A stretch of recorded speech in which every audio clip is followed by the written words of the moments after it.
রিচির নতুন একটি মিনি ব্লগে আপনাদের আবারও স্বাগত জানাই। একটা কথা কি জানেন তো, ভগবান যেটা চাইবে তার ঊর্ধ্বে কিন্তু আমাদের কিছু করার নেই। উনি কিন্তু আগে থেকে ঠিক করেই রেখেছেন আমাদের কিসে ভালো হবে আর কিসে মন্দ হবে।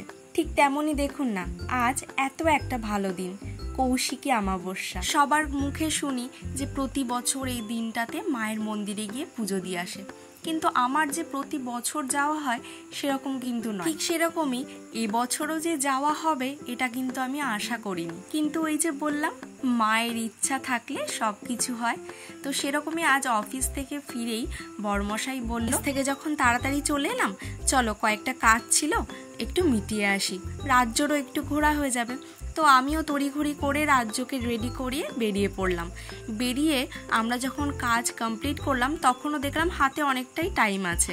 তো তারপর ভাবলাম আজকে তো সংগ্রামপুর কালী মন্দিরে খুব ধুমধাম করে পুজো হয়, চলো একবার দর্শন করে আসি। যেতেই দেখলাম প্রচুর বড় লাইন, জানেন তো। আমি একটু বলছিলাম যে এত বড় লাইনে দাঁড়াবো, প্রচুর টাইমের ব্যাপার।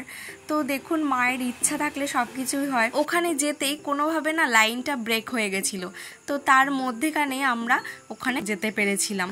তো তারপর অসুবিধা হয়নি, লাইনটা অনেকটাই ক্লিয়ার হয়ে গেছিলো।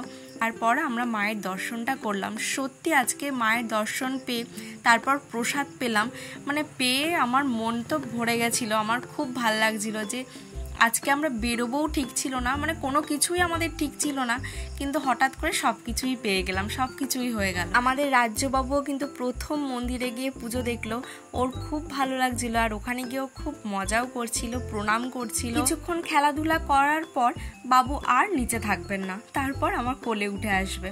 আর ইচ্ছা করছিল না ওর নিচে থাকতে, কেননা রাত যত বাড়ছিল তত কিন্তু ভিড়টাও প্রচন্ড হয়ে যাচ্ছিল। আপনাদেরকে যতটা পেরেছি আমরা মন্দিরের আশপাশটা ঘুরিয়ে দেখানোর চেষ্টা করেছি, কিন্তু দেখুন প্রত্যেকটা মন্দির কত সুন্দরভাবে সাজিয়েছে, লাইট দিয়ে, ফুল দিয়ে কত সুন্দরভাবে ডেকোরেট করেছে।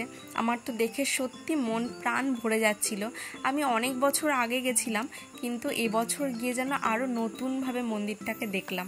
সত্যি বলতে মায়ের কাছে এবার একটাই প্রার্থনা করলাম, চারিদিকে এখন যা ঘটছে, যা হচ্ছে, সেগুলো যেন সবকিছু ভালোর দিকেই যায়, ব্যাস আর কিছু চাওয়ার নেই। ভালো লাগলে একটা লাইক দিতে কিন্তু একদম ভুলবেন না। টাটা।